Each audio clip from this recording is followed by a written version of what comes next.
Hello guys, good morning po sa inyo lahat. Good day. Kayo po ba pag natulog, ano ang habit niyong posisyon sa pagtulog? Wag niyo pong gawing habit yung nakakulubong kung matulog. Ano po? Kasi po mawawalan ng oxygen ang inyong utak. Siyempre, pag nawalan ng oxygen yung utak ninyo, maraming posibilidad na mangyari. Ano po? At wag pong itututok ang electric fan sa ulo nyo. Hayaan nyo lang po mag-ground ang electric fan.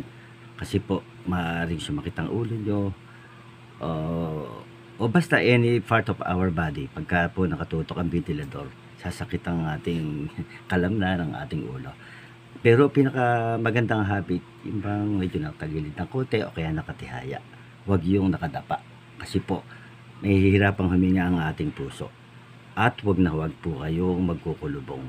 Ano po, masama po sa ating utak ang nakakulubong, mawawala ng oxygen.